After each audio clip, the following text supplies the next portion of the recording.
Here we go, episode 99 of the Hardline Sports Talk. Michael Merlo and John Michael Masiri with you. A big time episode. One more before a hundo, which we're very excited for. We'll start off with asking JM how he's doing tonight. I'm doing good, Michael. I love when you ask me how I'm doing. It always, Yeah, puts a little smile on my face knowing my good friend's concerned about me. I'm doing good. How are you before I go yeah. on? Please. I'm good. Very good. Very excited. Very happy to hear that. Yeah, Um, very excited. it's kind of nuts just thinking about, we'll go into it a little more the next episode, but that we're coming up on 100, man. Like I remember when we started talking about 100th episode in my head saying, wow, I wonder if we could get to that number. And it seemed like it was going to, a bunch of things needed to kind of go our way in order for it to happen, and can't believe it's going to happen. So very proud that we can get to that number. Very excited to get to that number. And, I think it'll be exciting too. We're going to do some cool stuff, but we're also going to be embarking on football season by the Yes. time we, release that episode. So I'm very Yes. excited for that as well because, the state of our baseball teams and, just the way the summer goes, Mm-hmm. definitely looking ahead right now on the horizon for the NFL to start. We got a lot to do tonight, though. A lot of things happening in the NBA. The draft is going on as we speak. So by the time we get to the NBA, the draft should be over or pretty close to being over. So we're going to talk about all that. Victor Wembanyama, obviously, the number one pick. I may have an incredibly hot take about the NBA draft later on. Okay. We're also going to do something very cool. We're going to draft a team in Major League Baseball, 1 through 9, starting pitchers, relief pitcher, a team for the next 10 years. Very excited about this. This was difficult, much more It difficult was very than Sam difficult. and I thought. Mm-hmm. So pretty pumped with that. But we are going to start in Major League Baseball, though. And we're going to I feel like we have not talked about the Yankees like in a very long time. Yeah. And we're going to start there. Listen, the Yankees got a lot going on, as you know. But the owner went on the Michael Kay show a couple days ago and said some puzzling things, JM. Yeah. Yeah. Tone deaf, I think, is the word. Uh, So yeah, I mean, Hal Steinbrenner goes on the Michael Kay show. He says he's a little confused why the fans are frustrated right now. He just gonna pull it up real quick. He said he's unsure why the Yankee fans are so angry with team struggles. They're upset. Hal Steinbrenner said, I'm a little confused this year being the third week of June, why they're so upset, but they're upset, and that's going to get my attention, of course. Nobody's on the hot seat right now. Let's get through the season. Let's see what happens. Okay. Here are my problems with this statement. I don't have a problem with him saying nobody's on the hot seat. Of course, he's not going to come out and say, and I don't even think, even if he's lying, saying nobody's on the hot seat, just trying to save face, even if no one is actually on the hot seat internally, that's fine. Like, I don't have a huge problem with that right now. My problem is, I don't think they realize what is going on sometimes. Are we as Yankee fans spoiled? Yes. yes. Do we expect our team to win every single year? Yes. Have we gotten to a World Series in the last 15, 13, going on 14 years, whatever it is now? No.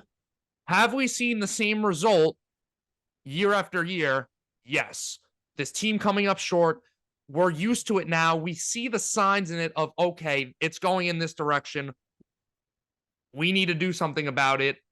And nothing seems to change. Hal Steinbrenner, Josh Donaldson, who your GM below you that you've praised for years and years, who I've given plenty of breaks on this show. I've given him plenty of breaks before the show even started, arguing with Yankee fans, talking about him, saying Cashman's a good GM.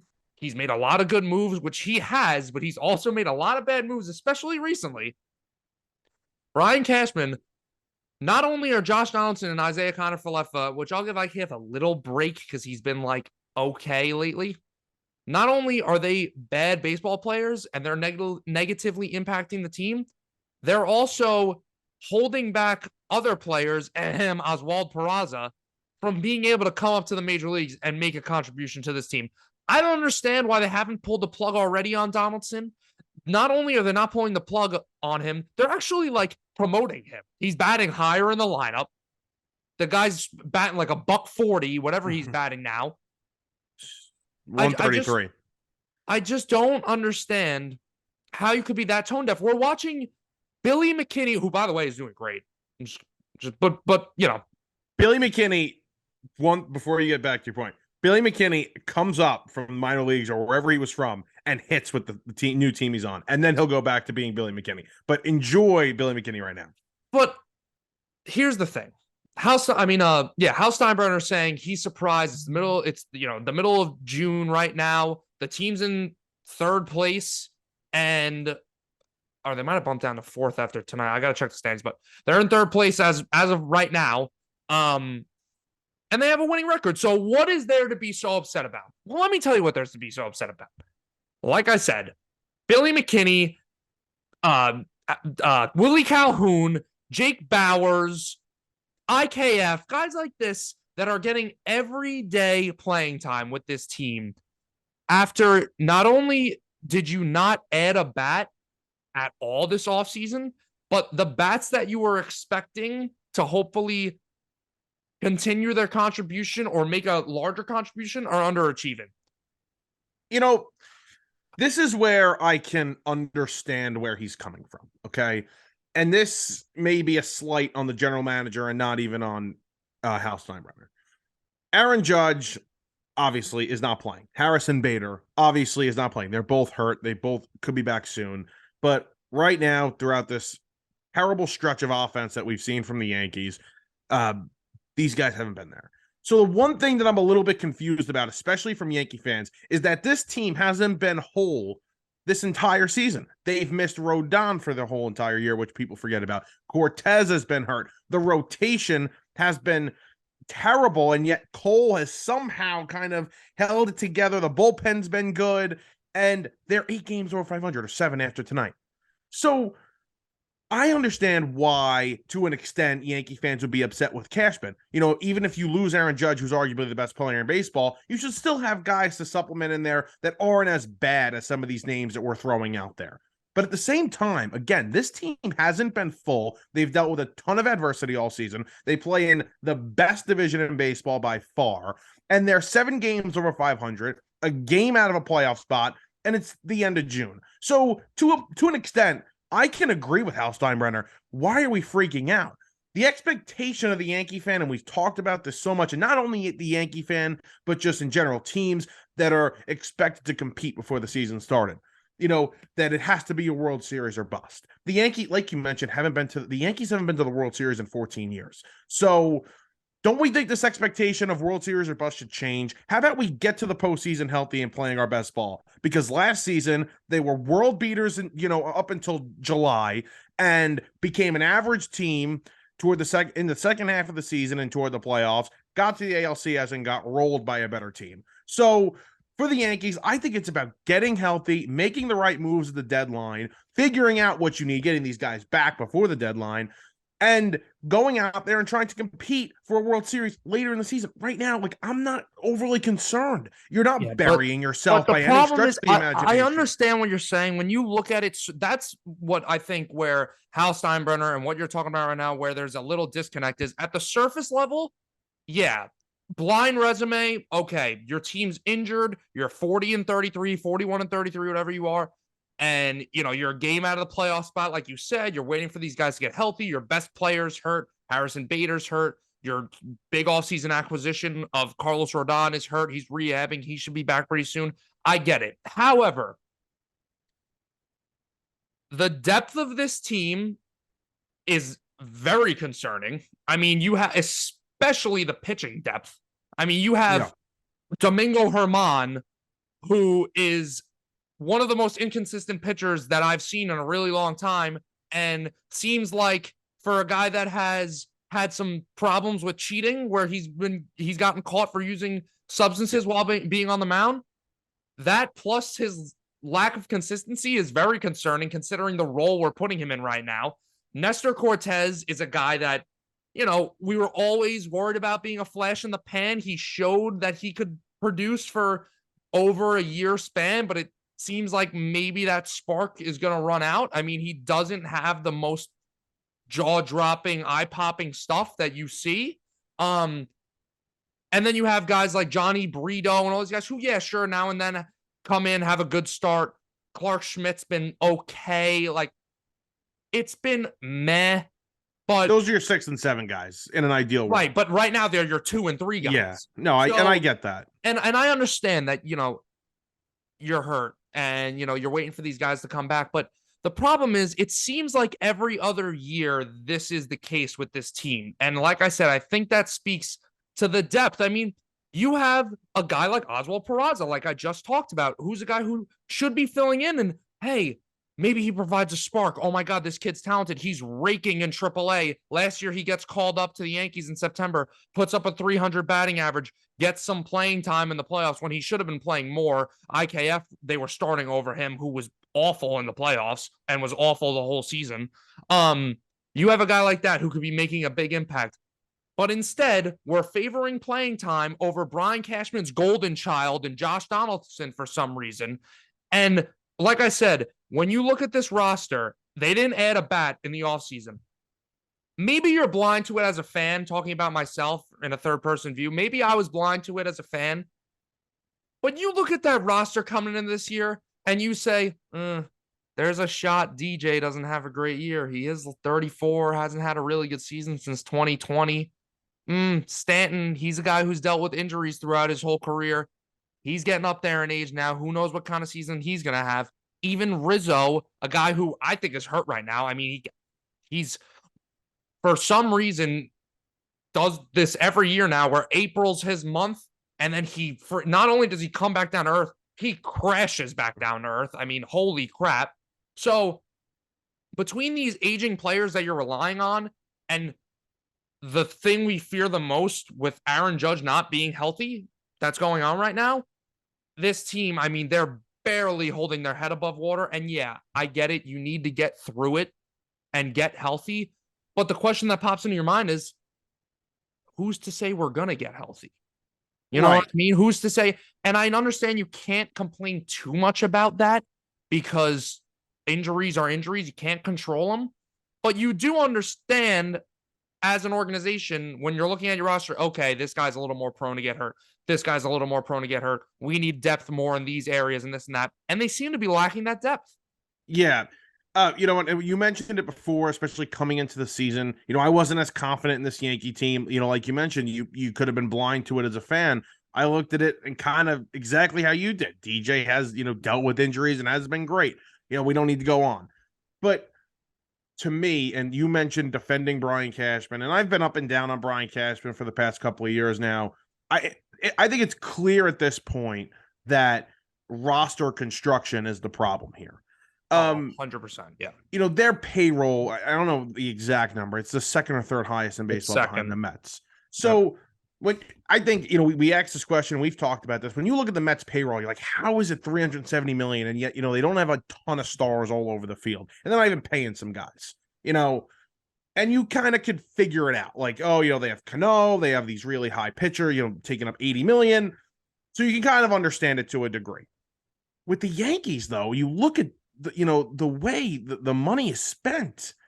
And, Donaldson and all these guys making a ton of money. Mm-hmm. It's a little bit, it's like, wow, like, how is this okay? Like, how is this money well spent? Right. Exactly. And I think that the problem has been that they haven't found that winning formula, the Yankees. You know what I mean? And I know that sounds like a cliche, but it kind of is true. The Los Angeles Dodgers found that winning formula. The Atlanta Braves have that winning formula where you just come out and the Braves don't really seem to hit a snag. They're just a juggernaut dominant team that's winning 2 out of 3. They're winning 3 out of 4. It seems like every single series. And that's just the way it goes. And I understand. I don't want to sound like spoiled Yankee boy, but I'm sorry, when you're this pristine organization that's always at the top of baseball on payroll and people talk about playing for you is like unlike playing for any other team. And it's this amazing thing. When you win 2 division championships in the last 10 years with that kind of payroll, I understand It's a competitive division. There have been some great teams. The Red Sox have been a World Series champion. The Rays have gotten to the World Series. The Blue Jays have come close to a World Series. I understand that there are some really good teams in this division. Even the Orioles have had their years in the last 10 years. Having 2 division championships, that's something that you can complain about when you're talking about World Series or bust, and you say, oh, that's a little over the top, which I agree. Sometimes that's a little crazy to say World Series or bust. But when you have 2 division championships the last 10 years with the kind of payroll that you've had and all these stars you've traded for or this and that, underwhelming. I'm sorry, it is. You're 100% right. And you mentioned you mentioned a bunch of teams. You mentioned the Rays and, even the Red Sox and the Astros and the Braves and the Dodgers. Yep. There's one thing that those teams have done very well the past, 5, 6, 7 years, whatever you want to say, whatever length of time. They've developed their own players. Yep. The Yankees have not done that lately. Mm-hmm. And that's why, as good of a prospect Volpe was, I'd be a little bit concerned because we've seen top prospects and guys that were touted to be great, great players come up to the major leagues and not perform, or performed and then stop performing for whatever reason and didn't live up to that height. The only guy we've really seen, develop into a star lately that was not even a touted prospect, and Judge. I mean, he was a first-round pick, but nobody Judge was like a top 50 prospect. He might have been top 25. As a Yankee fan, it was a big deal when he got called up, but he was not a Ellie De La Cruz, right, a level of a prospect. No, or a Volpe level of a prospect. No, he wasn't. And the pitching, what pitching right, have they developed that's exactly lately? what I was just going to bring up. The Yankees have not developed good starting pitching, and it seems like forever. Luis Severino is the closest thing that we've seen to it. And can you even count him at this point? And his career, from what we saw when he first got called up and had that great year in 2018, it's a pretty sad movie from that point forward for Luis Severino. Been dealing with injuries, been having, up and down seasons, and it seems like he's never going to put it together at this point. Think about the guys that they've called up. We talked about the teams in the AL East. We talked about the Red Sox, right? You talked about homegrown talent. They won that World Series in 2018. Who's on that team? Rafael Devers, homegrown. Xander Bogaerts, homegrown. Mookie Betts, homegrown. Those are 3 superstars, homegrown talent. And what's funny is, and I was thinking about this, I forget exactly what I was thinking about in the car before, but fans I was thinking about the Reds. Fans love homegrown talent, right? We've spoke about this before. And I think a part of the reason why Yankee fans are so frustrated with this team is that there's not much homegrown talent on this team. Mm-hmm. It's very interesting. 100%. I mean, you look at the reception that some of these guys get. Perfect example: Stanton versus Judge. Yeah, Judge almost wins AL MVP his rookie season. Stanton wins the MVP on the other side of the league. Yankees trade for him. They're playing together simultaneously, coming off extremely similar seasons, extremely similar looking players, build, positions, everything. Judge strikes out. You hear a boo or two in the stadium. Stanton strikes out. I'm talking April 30th. Stanton strikes out. I remember this. 50,000 people booing him. So it also has a lot to do with contract, though. It has a lot to do with money, contracts, everything. But Andrew Velasquez comes up, bats 110, but makes a sick play at shortstop, becomes a Yankee fan favorite. Oswaldo Cabrera, okay rookie season, does pretty solid, fan favorite. Everybody falls in love with him. Volpe, even for what he's been doing lately, where he's been awful. Yeah, no, he hasn't gotten showered with boos like a player, like a Josh Donaldson would. They love you love the homegrown talent, and I mean, rightfully so, I guess. But is that not the winning formula? Is that not the homegrown talent? Is that not the winning formula? It is. You need to develop homegrown talent. Look at your own organization. Core 4, homegrown talent. Well, what's funny too is when the Yankees were winning these championships, in the 90s, sure, they spent money and they were, the evil empire, but they developed their own talent and spent the money around this talent. Right. So you need something to build on. And that's what's really weird, because now I'm thinking about teams like the Padres, where you have the only homegrown player, Fernando Tatis. Yeah. Soto not, Machado not, Bogart's not, these big time players you have on your team, not homegrown players, and they're struggling. Then you go look at all the recent World Series champions. You need a winning formula? Just go look at the blueprint. The Astros, Kyle Tucker, Alex Bregman, Jose Altuve, Yordan Alvarez. They have all of these guys started with them. And The then, Philly sure. getting to Like we were talking about with that Red Sox team, they got JD Martinez. That's the piece. Ooh, the shiny toy you traded for, you put him on top. The pitching, you traded for Chris Sale. But they traded for Chris Sale by giving up Yoan Moncada, who was a homegrown #1 prospect. Mm-hmm. That's the formula. It starts with homegrown talent. You need the homegrown talent, whether it's to trade for, stars that are become available in the offseason or at the trade deadline, and then to also have cheap talent on your roster and just, what's the word I'm looking for? Youth and, energetic players. You need that. Right. And I see it with my team, sure, you could spend all the money in the world, but, and they talk about it all the time. You have to develop young talent. And a lot of Met fans said, why do we have to develop young talent? I see why we have to develop young talent. Yep. And the pitching is the same problem. It really is unreal how the Yankees have not developed pitching. That's enough with the Yankees. Yeah. How about those Cincinnati Reds, JM? We want to talk about homegrown talent and a nice, mix. It's a fun story. It's a cute story right now. Ellie De La Cruz comes up. They're on an 11-game winning streak as of right now. Joey Votto just came back, and Joey Votto's a cool dude. Like Joey Votto. Yeah. Weird, but cool dude. Yeah.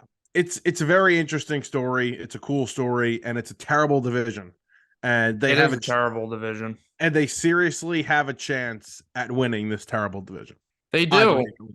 They do. It's a nice story for baseball, but at the same time, kind of annoys me because we always complain about teams that don't spend money and how they deserve to suck and this and that. Cincinnati Reds are one of those teams that does not spend a single freaking dime. And, I'm happy for their fans.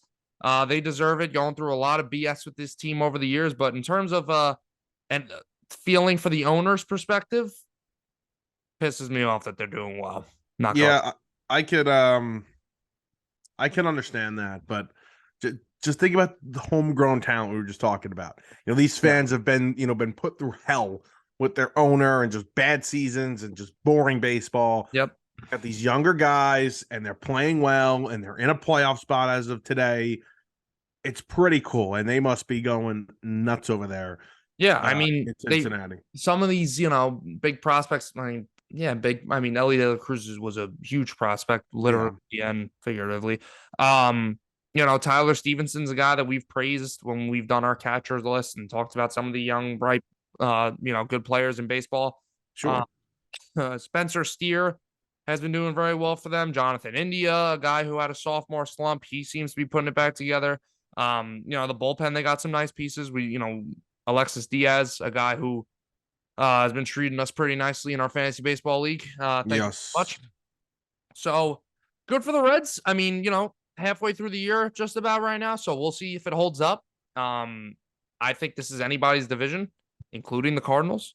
Really? Yeah. Dude, they're 9 games back. They could not out on the cards. They could at any point turn this around. But I'll tell you right now, the center of America is a very sad place for baseball. Yeah, very much so. Not a lot going on over there. The Red Sox, who are last place in the AL East, would be first in the AL Central as of right now. Even the Cubs, man. People are talking about whether or not they're going to sell off Cody Bellinger. Cubs got a shot here. Sell off Marcus Stroman, who's having a fantastic season. They are a couple of 3.5 games out of first place. Yep, 3.5. They are interesting. They could make a run at it too. So we'll see what happens in the terrible NL Central. Very quickly before we we're going to head to our draft, not the NBA, our little MLB draft. The Mets are just, a disgrace to baseball. I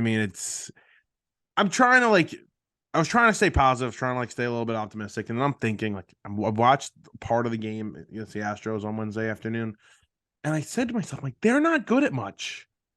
They can hit, sure, they can score runs. bad defense, bad pitching, bad bullpen, bad manager, unprepared. Pitching coach should be fired.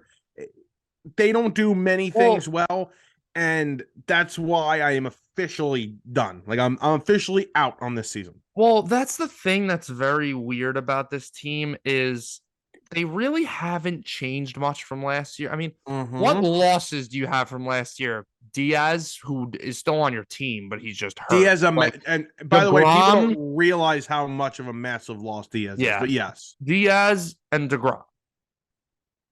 You had Bassett. Do you count DeGrom as a loss though, when you replace him with Verlander? Yeah, I mean, DeGrom was barely even playing. He came back end of the year, but yeah, we'll count him as a loss. Bassett, I think, is but maybe one that you're actually feeling the most besides Diaz because he gave you stability in that rotation. Yes, 100%. Walker, kind of the same thing. I'm fine with Walker. Was up and down with the Mets. So that's the thing is, you didn't lose that much. And you gained some guys. You signed Kodai Senga. You had some nice signings this offseason. So the thing with this team that we're not used to, or that we weren't used to last year, I should say, and they're kind of returning back to their old ways this year, is the Mets, even with their payroll last year, it's weird to say it, but they kind of had that little pesky vibe to them last year where they put the ball in play. They weren't the team that was putting up 200 home runs and, top 5 in the MLB in homer. They weren't a power hitting team by any means last year, even with Alonso and some other guys. But they kind of seem like that team where you better not screw up because they're going to pounce. And they played a old school style of baseball, put the ball in play. They were a very fundamentally sound team. They were a team that was very good defensively. A fun team to watch that played fundamentally sound baseball and winning baseball. Yeah. Even though, there was obviously the slide at the end of the year and then coming up short in the postseason, but they got 100 wins for a reason last year. And not only do you not see that team this year, but sort of seems to be the opposite now. It's a complete opposite. A lot of blunders. Nimmo's a great player. He's been like this his whole career, though. What the hell is that guy doing on the base paths? He's terrible. He's just out of, and we talked about Vogelback too, who doesn't even play every day anymore. But another guy who, sometimes you have these big guys who can't run, but they make up for it a little bit with their base running. He does not. I mean, it looks like he doesn't even know how to turn a corner. So sloppy. It's just a lot of sloppiness out of this team. Yeah, they're sloppy. Again, they don't pitch. I think it's been a very long time since they've gotten back-to-back quality starts.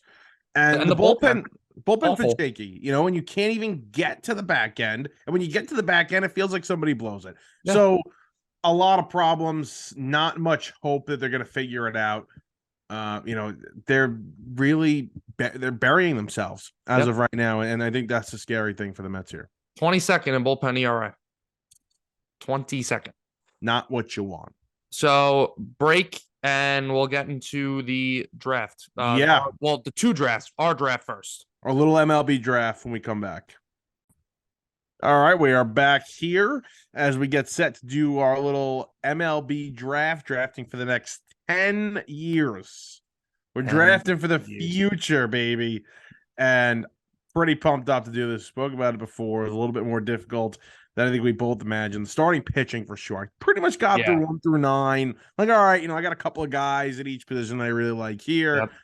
But it got a little difficult when we came to the pitchers, and it's so difficult to try and predict, pitchers. And we'll talk about it. There's some guys I left off the list that you may be like, why'd you leave them off the list? And injuries are kind of part of that. So, let's just to clarify the rules. So we're doing 1 through 9 positions, including DH. 5 starting pitchers, 1 reliever pitcher. And prospects are off the table. We cannot, if they have not played a game in the major leagues, we cannot pick them. But obviously for guys like De La Cruz or rookies this year, guys who have, played a game in the major leagues, they're good. They're good. They're all for the table. They are available. All right, I'm gonna ask Siri right now, heads or tails, and we're gonna see who has the first pick. Little snake draft here. So why don't you call it out? You want I'll go tails. I'll go tails. All right, I got heads. Hey Siri, heads or tails? It is tails. Let's go. Okay. Oh wait, can I actually? I would like to. Do I want the first pick? I'm gonna receive or defer right now. Yeah, I'll take first. No, yeah, you want it. I don't Uh, think you can. I don't think you can. I don't think that's Oh, allowed. okay. Now we're making Yeah. rules on the fly here. Yeah, I don't think that's allowed. I don't think you can do Okay. that. All right. All right, JM. So let's get going here. All right. Okay. Woo! For the next 10 years, there's a lot of ways you could go about this, but there's really not. Okay. It's the guy who can play two positions. I'm going with the 28-year-old Shohei Ohtani, who I am sure this time next year will be playing on a deal that is much longer than 10 years. You think so? Yeah. Oh, yeah. Yeah.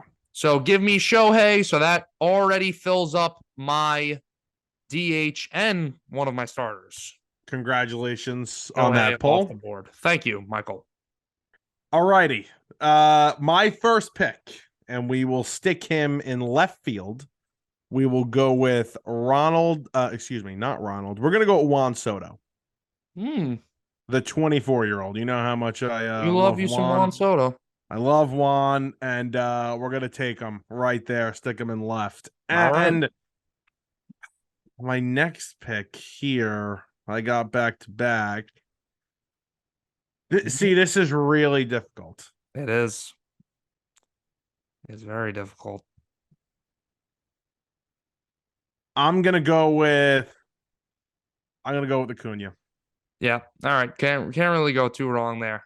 Right and left. Soto and Acuna. All right. I got two picks back to back now. So I am going to take Corbin Carroll. Okay. I'll put him in center field. Okay. And then, see, this is tough.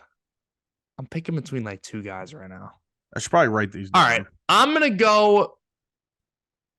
There's a sexy pick here, and there's a not so sexy pick here. I'm going to go with the not so sexy pick in terms of, am I getting all five tools? No. But two of the tools I'm getting are probably second to none out of anybody else on this list. I'm going to get Yordan Alvarez, and I'm going to play him in left field.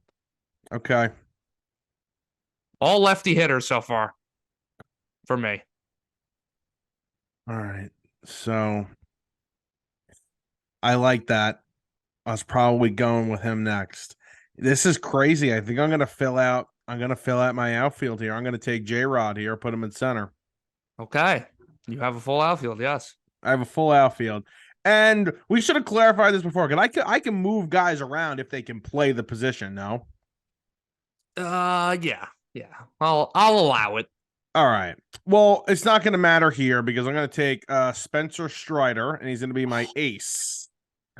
So the first pitcher. Did you do that to piss me off? A part of it was, and the other part of it, him. I knew you wanted him. I knew you were going to take him, and I really want to get a pitcher out of the way. So okay, let's get a pitcher out of the way here. We'll go Strider. So I will take Strider and J-Rod. So my outfield is filled out, and I got my first starting pitcher. Okay. Okay, I don't need a DH. I forgot. I got Ohtani. So I am going to take I'm gonna hold off on outfield because you have your outfield filled. And sorry about that, by the way. Oh, but you can get a DH. You can put anybody at DH, by the way. Yes. Should I risk it or should I? Nah, I'm not going to risk it. All right, I'm going to take the guy who is probably the best player available right now, especially considering his age. Well, considering his age, he's not the best player available in general, but considering his age, yes, I'm going to go with Tatis. Mm-hmm. I'm going to put him in right field. Wow. Okay. And then, oh man, all right, I'm going to go in terms of position and depth at this one. I'm going to take Albies at second base Wow. Okay. because I just don't love the options behind him. I've got like 4 guys written down that I would consider, but I kind of view them as a pretty significant drop off compared to Albie. So I'm gonna go with Ozzy. I like that. I think Ozzy's gotten a lot of hate from us past year or so, but I think he's definitely shut us up, and he was Yeah, on my he's having a list great here year. too.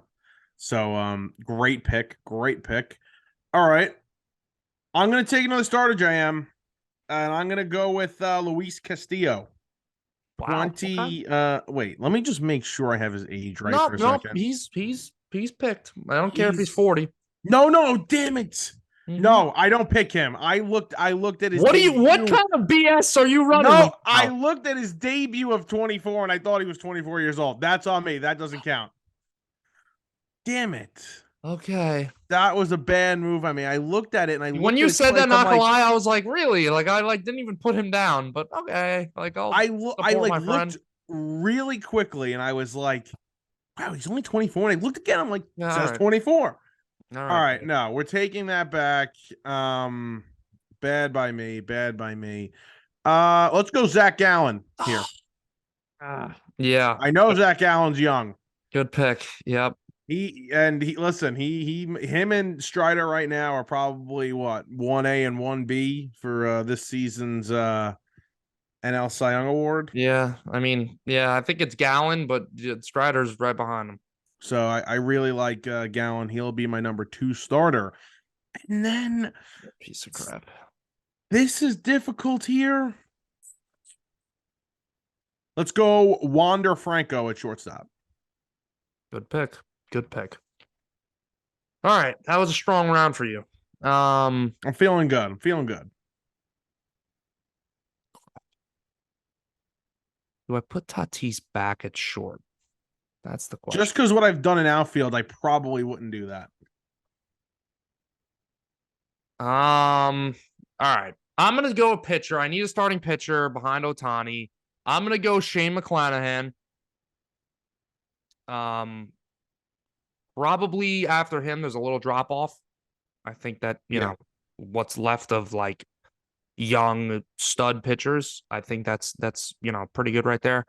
And then I'm gonna go again with kind of positional depth. I'm gonna go Adley Rutschman.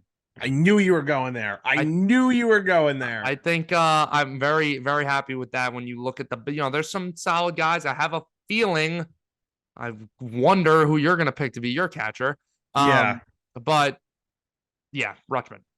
Well, I was thinking Alvarez the entire, since And we it's had not a bad pick. talked I mean, about he's that. 21, Alvarez, and he's off to a good start. It's just I think we are starting to know, okay, Rutschman, he's really a Right. once in a generation type, catcher. And Alvarez certainly has that potential, but we just see more Rutschman. So And I was about to pick him too. I was like, you know what? Scrap the Alvarez. I'm gonna go Rutschman. You do it. Okay. right. Very nice. You want to hear something very interesting? I didn't have McClanahan on my list. And I thought about him. I looked at him like Wow. 26.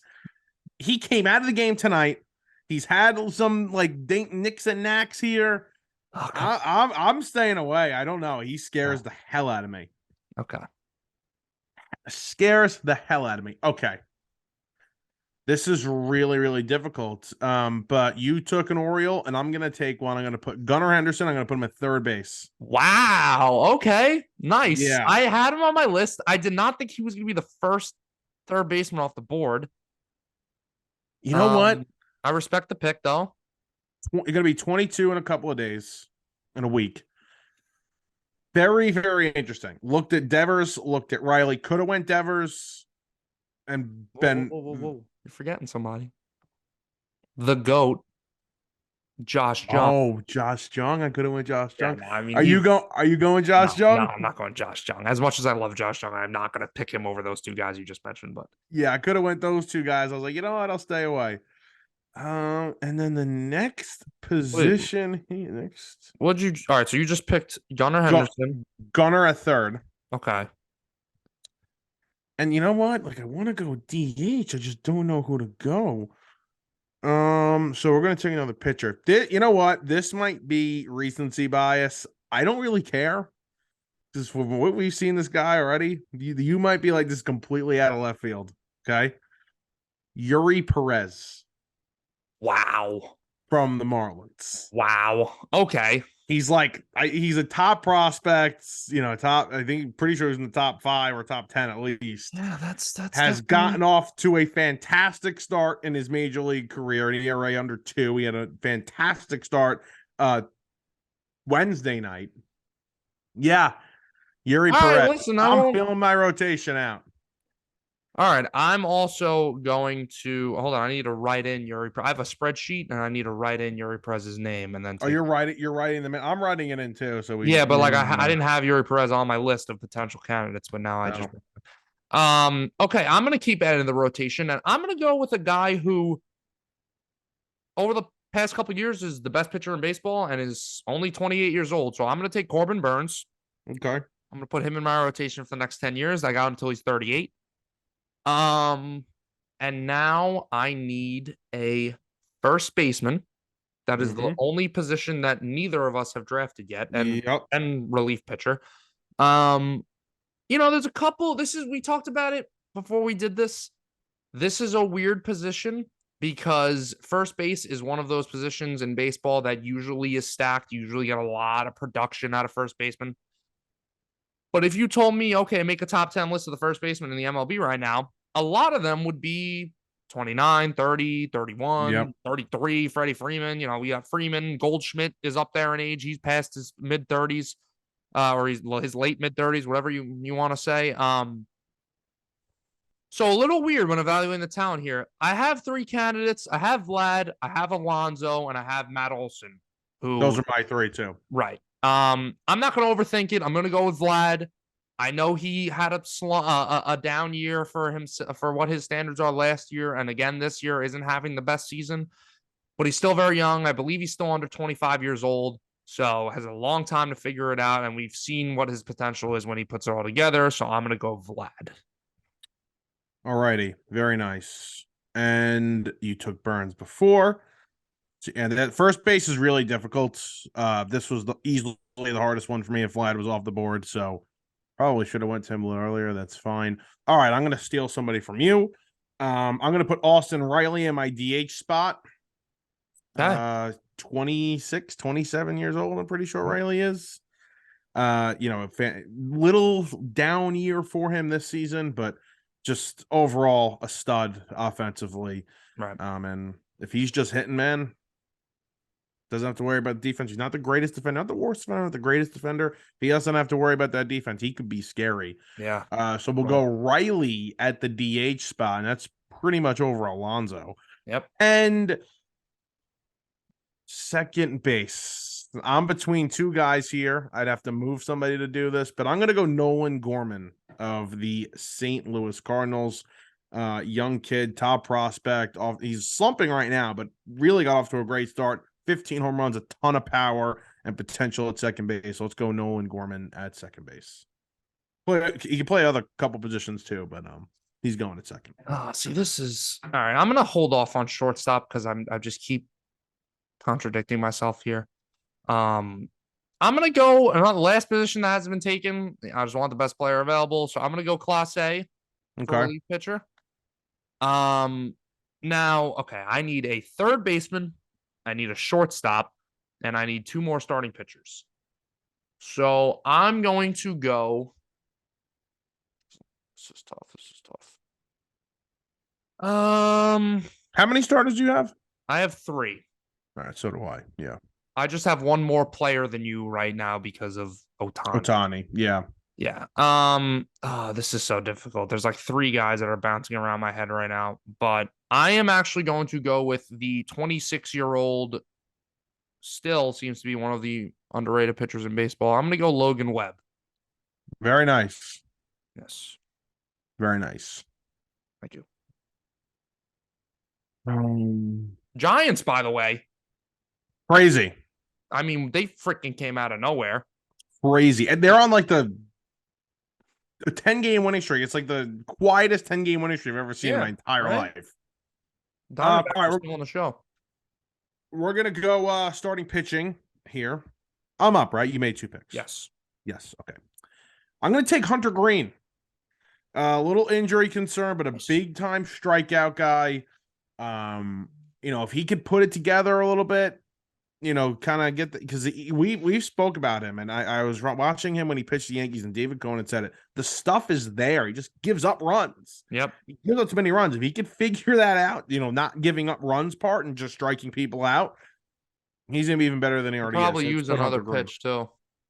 Yeah. So let's put Hunter Green in there. I'm feeling good about that. Okay. And I need to make one more pick. Yeah. There's really nothing like I haven't taken that you're taking. So let's go Alvarez. We'll put Alvarez at catcher here. Francisco Alvarez off the board. I keep pondering whether I should put Tatis at shortstop or not, but I mean you know what? Honestly, at this point now, I would, because you do have a lot of outfielders still left.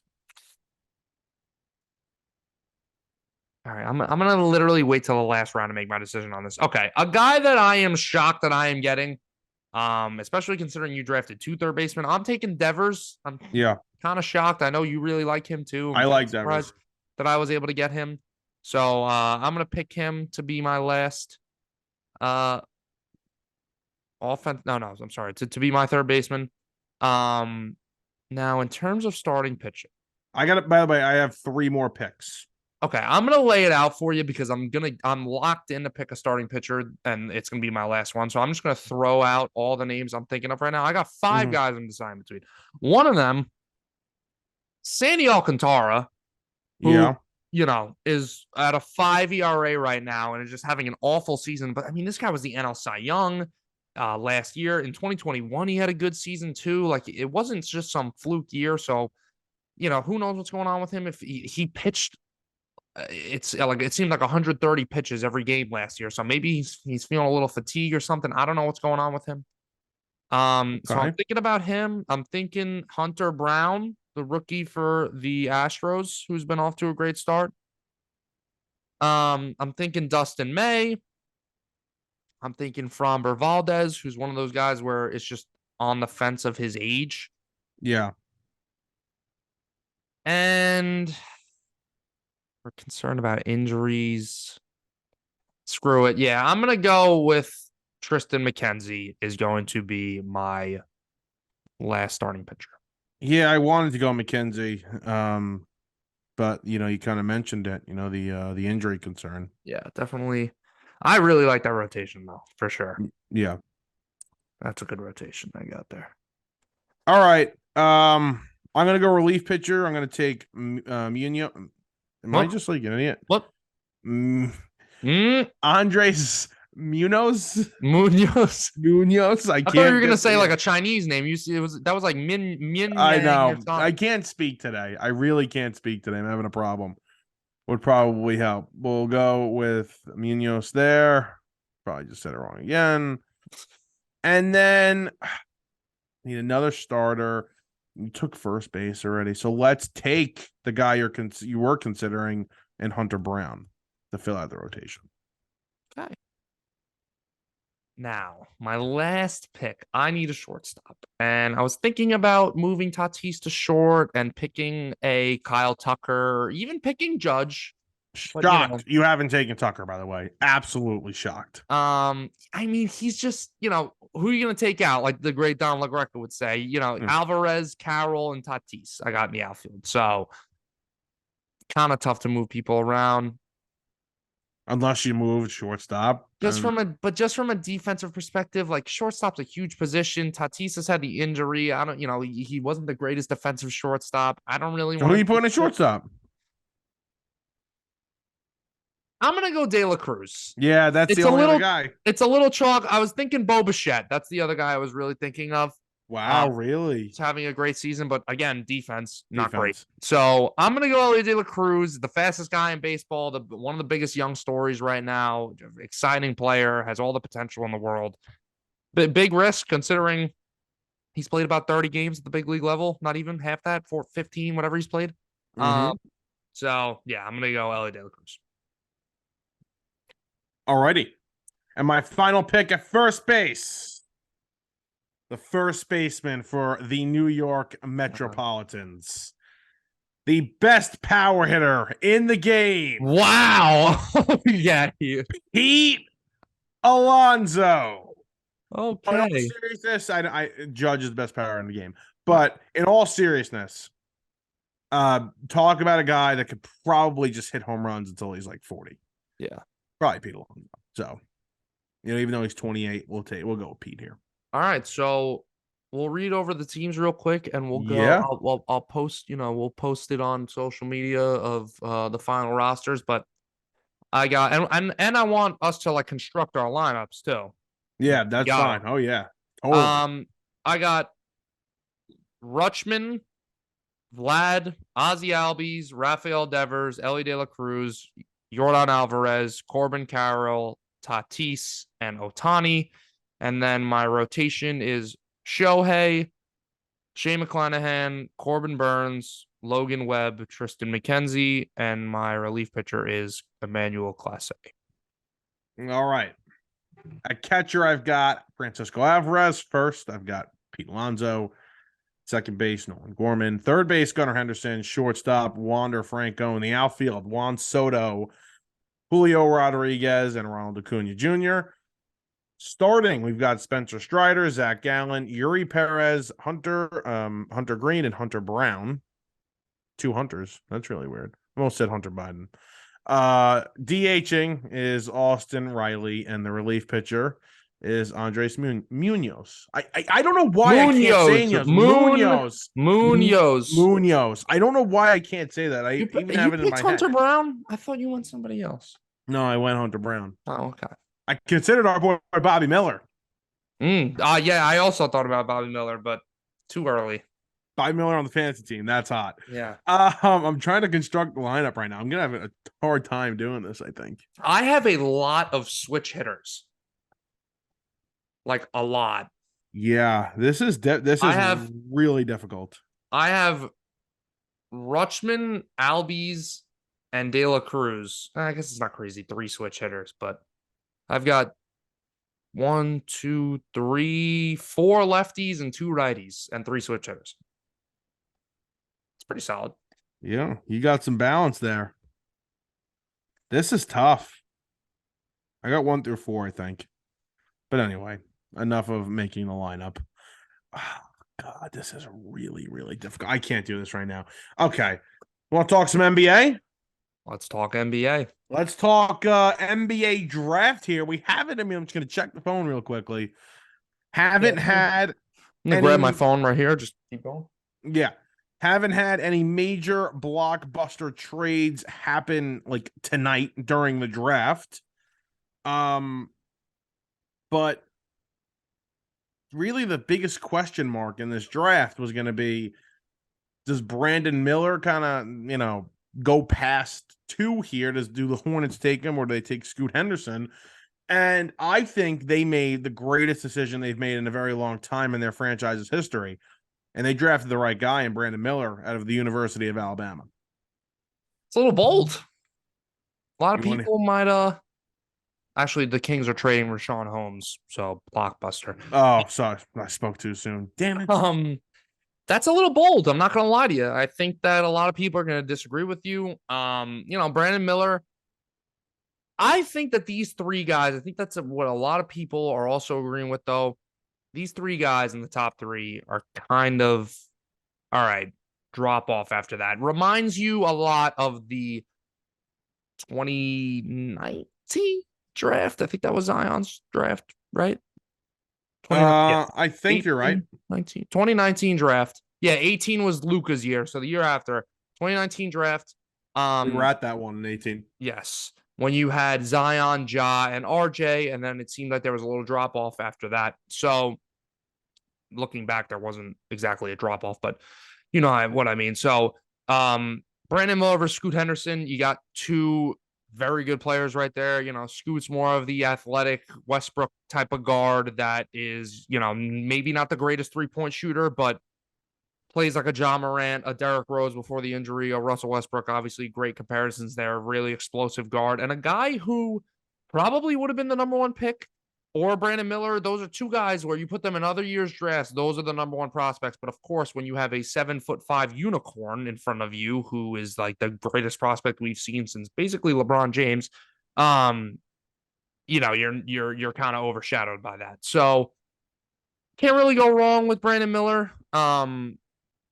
Pretty crazy. He was number 2 pick after all that stuff that happened to him, even though, it turned out that everything got No dropped. wrongdoing. No wrongdoing. Everything got dropped. Good for him that he got past all that and now is the number 2 pick in the NBA draft. But let's talk about the Spurs, okay? Because how can you be a basketball fan and look up to the basketball gods and be happy with them after the San Antonio Spurs, who had a dynasty with Tim Duncan, with Tony Parker, with Ginobili. Then later on, they get Kawhi Leonard. He wins a couple finals with them, wins a finals MVP. These great superstars that they had with this great success, with one of the greatest coaches of all time, all this great stuff going on for them. Then they suck and tank and get Victor Wembanyama. Yeah. Ask yourself there, That's definitely some luck. Yeah. Can we talk about Wembanyama for a second? Because I don't want to be that guy that just has to be the outlier with everything. But doesn't it seem like this? And obviously, no matter what, there's no can't miss prospect. There's no, oh my God, this guy is 100% not going to be a bust. If there was anything close to that, it would be him. But look at his body type. Look at the way he looks. Have we ever seen that workout in this league? Yes. Who? Kevin Durant. No, you can't even say Kevin Durant. Why? KD, they call him the Slim Reaper. He's 6'11" and he's a freaking string bean. He's not as tall as Wembanyama? Well, of course. Nobody's all right. Who else has been 7'5" in the NBA? You can exactly. Count on one hand. It doesn't work. Yao Ming was a great player. Porzingis has had a great career. He's 7'4". Come on. Yao Ming's completely different. Yao Ming, was built. He's a big guy. This is two completely different players. But what I could also use the argument to say he's going to be the greatest player of all time then. What player have we seen that's 7'5" that can ball handle like a guard and take, off the dribble threes and do a post spin and make it from the elbow? Kind of just feels like the body could break down a little bit. That's all. Yeah, the body could break down. Of course, that's a concern. But I think that the talent, I think he's just going to be amazing. I really do. I hope he is. I'm rooting for him. Absolutely incredible. I want to see it. You always want to see the generational player, a player that has a chance to be the greatest of all time in that sport. You want to be alive and you want to see that. Right. I don't know. I kind of had this thing that I was thinking about today that I think Brandon Miller is going to be a superstar in this league. And I think this is going to be a very good draft class. I think Brandon Miller, a more surefire thing. I think Brandon Miller could possibly be a more surefire, this guy's going to be a superstar. Okay. You did also say that, what the hell was that guy's name? Jordan Bell. No, I don't want to hear that. I don't want to hear that. Jordan Bell is going to be a top 5 power forward. That was great. That was an all-time take. Oh my God. That's an all-time take. Can I say something about the NBA draft though? This has been the NBA season I've been most into in years. I mean, I was always a big NBA fan. And then once I got into college, it seemed like, after all the COVID stuff, they were going to boycott the season and this and that and what was going on, where they turned off a lot of their viewers. And, it seemed like they lost interest in a lot of people, and I lost interest in a little bit. And now it's come back, and all that's great. And I love being back in the NBA. It's been very entertaining. That being said, the draft, it just doesn't. First of all, I think it's way too close to the end of the season. Yeah. I think that build-up period is actually important. In the NFL, we have that 2.5 month build-up after the Super Bowl where it's okay, the draft's coming up, this and that. I think that they miss out on that when you go from finals ends. Okay, a week from now, boom, draft. Nothing will be as big as the NFL, and nobody will do the Right. draft NFL is the way king. the NFL does. But Yeah. it's the players and the recognition. We watch these guys in college for 3 or 4 years. We really get to see these guys play, in college football. In college basketball, they're there for 1 year. They're really Well, young kids. They're also so raw. the It problem takes a little is, while for them to become, a lot of them to become, stars in the league or even just legit players when they get to the league. you have a lot of these G League guys now. You know, 100%. Scoot Henderson played in the G League. The Thompson brothers played in for overtime hype, whatever the hell the name of the team. Never watched Stuff, these guys play basketball right. my You never entire see life. it. So you're right. I mean, even Wembanyama, Wembanyama, what Those Wembanyama. Wembanyama, plays in France, then comes over to the G League. Same thing. Like your Brandon Miller is the only guy you really saw, and Alabama didn't make it very far in the tournament this year, anyways. Let me ask you a question. I was thinking about this Yeah, sure. while I was thinking about all the misery I've gone through with the Jets and haven't made the playoffs in so long and blah blah Yeah, blah. sure. Yeah. What sport do you think it's the hardest to rebuild in? And what sport do you think it's the easiest to? Because I know my answer already. I want to hear what you have to say. I think We'll baseball talk three takes because I think everybody on the show yeah. knows that we're not the biggest hockey guys. So I think baseball takes the longest. Actually, I don't even know. Give me a minute. Talk and give me a minute. okay, I'll tell you what I think. Yeah, tell me what you think. I think the easiest by a pretty big margin is basketball. I think that we're talking about the Rockets. We're not talking about the Rockets, but the Rockets go from James Harden and Chris Paul and Clint Capella and having a great team and making a run and almost getting to the finals to these guys leave. They suck. They tear it all down. Now they have top 5 picks 3 years in a row. They have $60 million in cap space this offseason. And, they get they have a chance to sign a max contract this offseason or at least get a good player this offseason to help this team. There's rumors of James Harden going back there. I don't know how realistic that is, but they could certainly make a splash this offseason and be a contender for a playoff spot next year already. So I think basketball is the easiest, especially considering, like I said, if you have a top 5 pick 3 years in a row in a sport where there's not a lot of roster spots on the team, you could turn that team around pretty quickly. Hardest, I think it's football. I think that it's so difficult to find that quarterback. And we've seen it with the Jets. I mean, how freaking long have we been looking for a quarterback? Thank God we have Aaron Rodgers, but we still haven't solved getting that homegrown quarterback. Still haven't gotten that quarterback. It's so hard to get one. And then, there's so many positions to fill and you're working with a tight cap. I just think football is the most difficult one, especially because you could get like the Texans got the quarterback right, and they still went up and down with their Deshaun Watson era. They had some really bad seasons because, they hadn't drafted well around him. This is really difficult. All right, I'm going to stick with baseball being the hardest because I think the development of young players and how long it actually takes to develop these players, right? It's a little bit more riskier.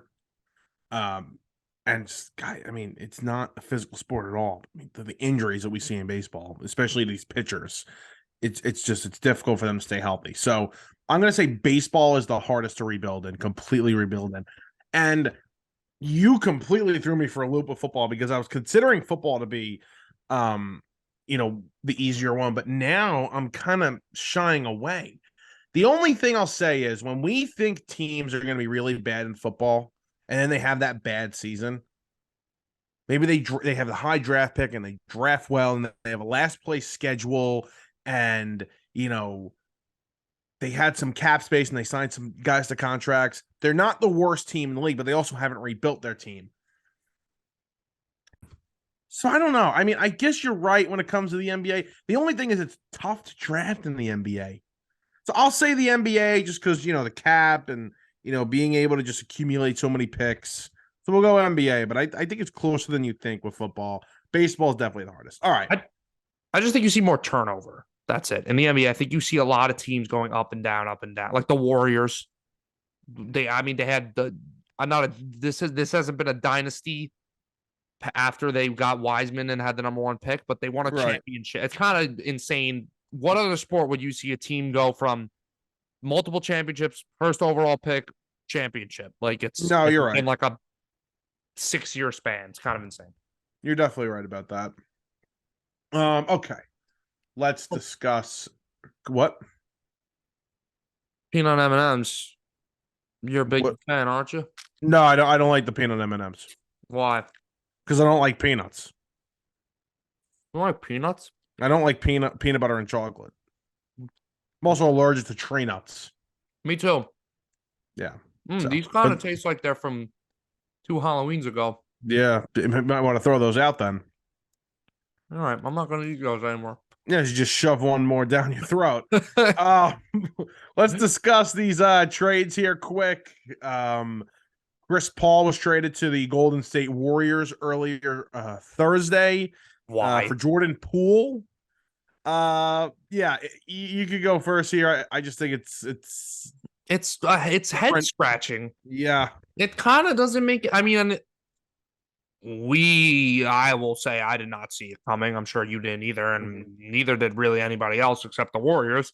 I understand. I'm not shocked that they moved on from Poole. Mm-hmm. I'm not shocked from that. But bringing in Chris Paul, I am shocked by. Obviously, I don't see Paul being a starter. Who the hell is he going to start? He's just starting over Curry, Clay. Unless they moved. So they move the lineup around and go small. I think Wiggins he's on the books for next year, isn't he?